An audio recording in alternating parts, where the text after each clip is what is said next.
We've all heard of the Zodiac killer who managed to keep their identity a secret while committing a series of murders between the years of 1968 and 1969. But have you ever heard of a female mastermind criminal that managed to commit over 40 crimes, with 6 of those being murders, over the span of 15 years, while also keeping her identity a secret? So who is she? Is she some real-life Professor Moriarty? How is she committing all these crimes but still remained a ghost? You're about to find out. Welcome to Weirded Out, where we discuss true crime and mystery cases. Today we'll be debunking the mysterious case of the Phantom of Heilbronn.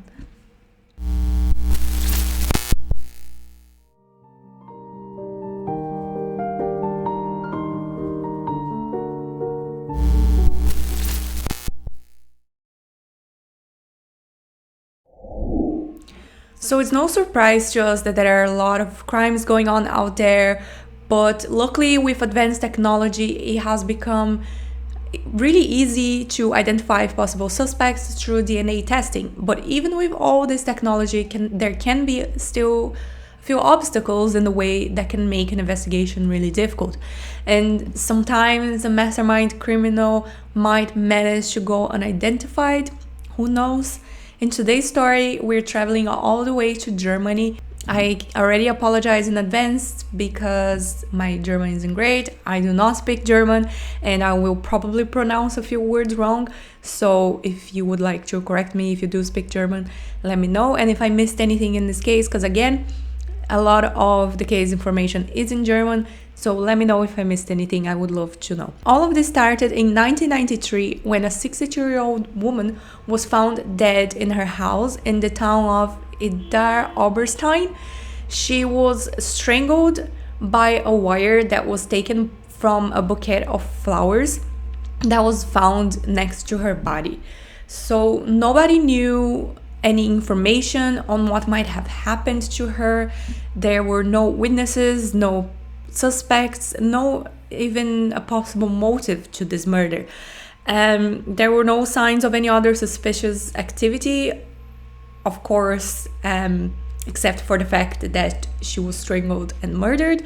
But the police found a cup of tea, like a teacup, not a cup of tea, a teacup, and near her body, and there was DNA in that teacup that was not from this old lady, and that was the only clue to surface at all throughout this whole case. So given that the only lead that the police had was this DNA, they tested it and it was unknown and they didn't have any matches yet, and because of that, the case went cold. 8 years later, on March of 2001, a 61-year-old male was also found dead in his kitchen, also in Germany. And again, the victim had been strangled. So very similar to the first case, similar age, similar way that he was found and murdered, and similar method. And again, the same DNA that the police found in the teacup from the previous case, they found in this man's kitchen drawer. And it was an exact match, the exact match to this woman's DNA. And because of this, because of all the connections between these two cases, the police started to believe that they maybe just found a serial killer. Following the gap of 8 years between these two first cases, this DNA started being found everywhere. So in 2001, it was found in a heroin syringe that was in a wooden area in Germany that was found after a child stepped on it.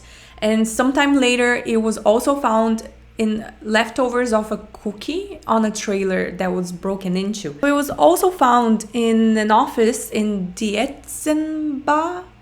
I will put the name in here, but the office had been broken into and the DNA was found there. It was also found in an abandoned stolen car in Heilbronn, and in 2 beer bottles and a glass of wine in a bar that was burgled. like if she just went there, decided to rob the place, but then also stopped and had a few drinks. So if you can see, it's like a few random occasions where this DNA is found. So this woman seems to be someone who is like traveling all around Germany, just committing a bunch of random crimes. Is she someone who's on drugs because of the heroin syringe? And while she's on drugs, she manages to get away with all these crimes? It's insane. But in one particularly really bizarre case, in 2005, a man shot his own brother with a pistol, and this woman's DNA was found in one of the bullets. In total, we have 40 crimes committed where her DNA was found, and 6 of those crimes were murders. In some of these cases, there was additional DNA that was found as well. And when these people were caught, they either knew nothing about who this woman was, or they were hiding the truth. So in 2008, her DNA was found in a car that was used to move 3 dead bodies of 3 males. And I'm sure it must be extremely difficult to move 3 bodies, especially 3 males if they're big. But she apparently managed to do that, and the cops assumed that she must have had some accomplices with her. But why were these people not betraying her, and even until the end they were staying loyal to her? Was she some scary, really weird, crazy criminal who would, kill you if you go against her? What is going on here? The police is, of course, very confused. So this mystery starts getting even more attention when in 2007 in Germany a police officer is killed. So 2 officers, Michelle Kieselwelter and her partner Martin A, were in their car on a break from their shift as an anti-drug squad, and Michelle wanted to enjoy her break and decided to open the window to smoke. And a few moments later, they were both attacked by an unidentified person who reached through the car and grabbed one of their guns and shot them both in the head. Martin A thankfully survived, and he was rushed to the hospital and put in an induced coma. Unfortunately, after he was awake, he was not able to remember anything, of course, due to the trauma, not only the emotional trauma, but the physical trauma. He was shot in the head. It's clear that he was not going to be able to have any recollection of what happened. And unfortunately, Michelle passed away. As with most police killings, this attracted a lot of people's attention in Germany. The Heilbronn police worked over 16,000 hours to investigate this case, and some witnesses in the location said that they saw a man flee the scene with blood on his shirt. So of course, as normal procedure, the police takes DNA samples from the car and sends it out to be analyzed. And it turns out that the result was the same DNA found on all of these crime scenes that we mentioned earlier. They didn't know who the DNA belonged to, but they knew it was a woman, and the same woman who committed 40 crimes. So the police assumes that she is a very dangerous criminal based on the facts of how her DNA was linked to so many crimes. And that's when this woman gets the nickname of Phantom of Heilbronn, because people just have no clue who she is. She's managing to go around committing all of these crazy crimes that are not related at all over Germany, and she's basically a ghost. Her DNA was also found in crime scenes in Austria and France. So she wasn't just committing crimes in Germany, she was committing crimes in multiple places, and she had many accomplices from different locations. And did she have like this big squad? Was she some kind of crime lord, and was she leaving her fingerprints on purpose just for fun, just like the Zodiac was writing those letters? Is she just doing this because she enjoys it? It's amusing? Who knows? She also never showed up on any security footage, even though she committed crimes in places like bars where the security footage is going on the whole time, and they could see their accomplices, but nobody could see her. Nobody could see a woman committing any of these crimes.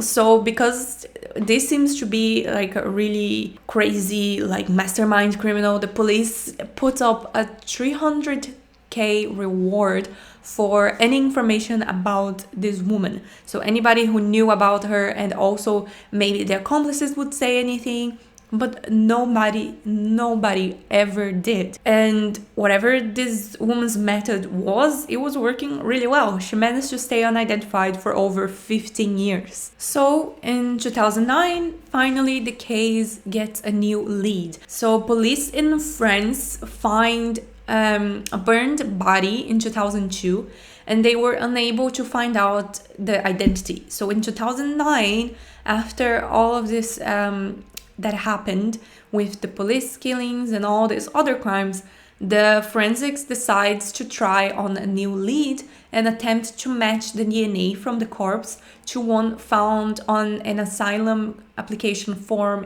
from the 1990s. The person who filled out the form had to provide like a fingerprint, so this means that they could extract some DNA from the form. Also, of course, the person touched all over the form, and they surprisingly discovered that the DNA on those forms matched the DNA of the Phantom, the same woman. So did the police finally crack the case? Was this burnt body from the Phantom of Heilbronn, the Germany's most proficient criminal? Did one of her accomplices kill her? Did she piss off the wrong people? What is happening? And this could all have easily been true if the body wasn't male. So yes, the body that was found in France, the burnt body, is from a man.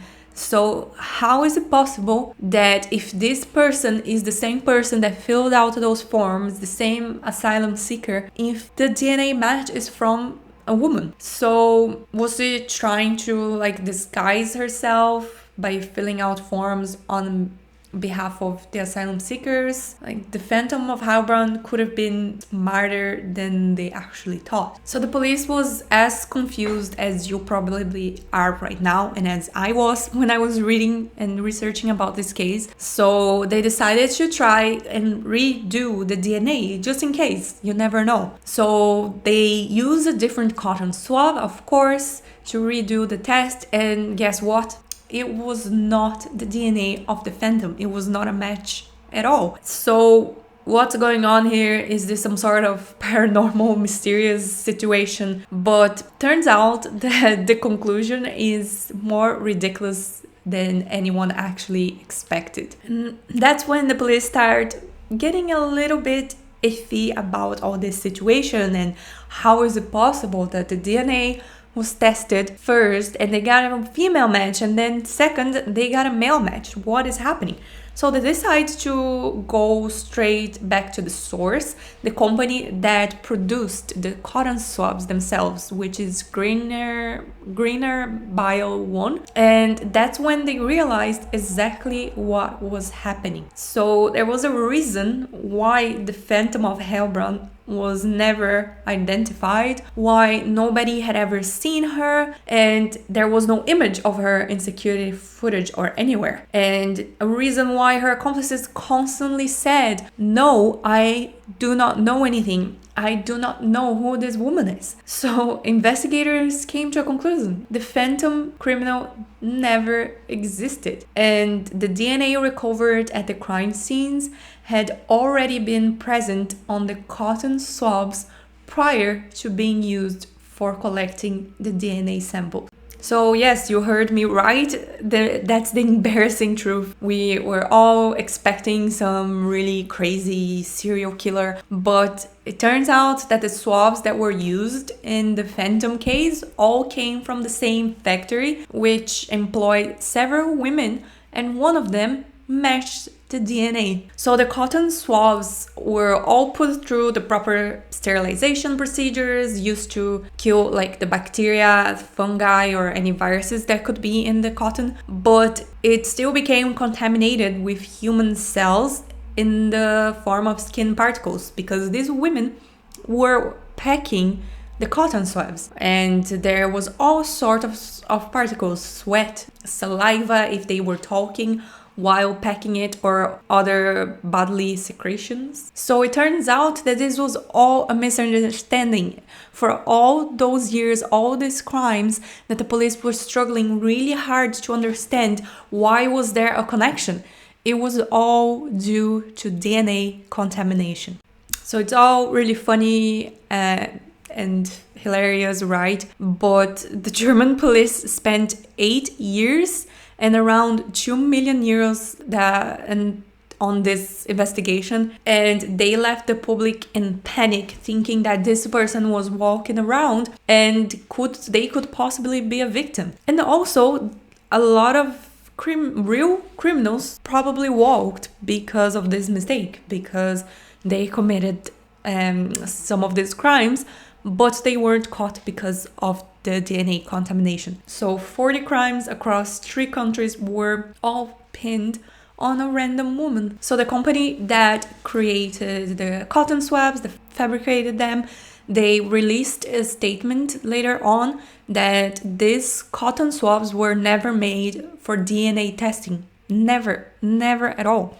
So the police was using the wrong cotton swab. So the myth of the Phantom of Heilbronn was nothing but a waste of time. But I guess you can say that they learned something out of it. So in forensic DNA analysis, contamination is always possible in some stage, but DNA evidence is still viewed as one of the more reliable practices in forensic science.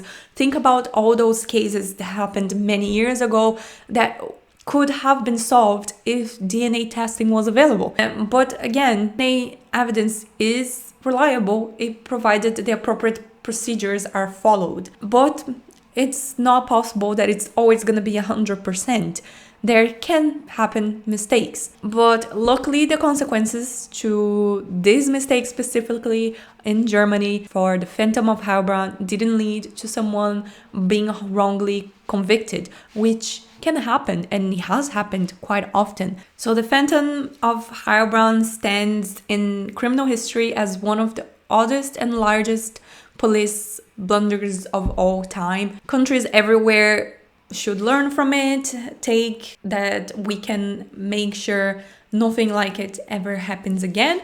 Of course, it is not easy to make sure that this is 100%, everything is going to be perfect, but they can take the correct precautions, like using the correct cotton swabs. And as embarrassing as this case might be, it highlights some very real issues, and I hope we could all learn something interesting from it today. But, well, if that was the case, I guess we'll never know. But yeah, thank you guys for watching, and as always, comments are open for any. And have a lovely week and stay safe. Bye bye.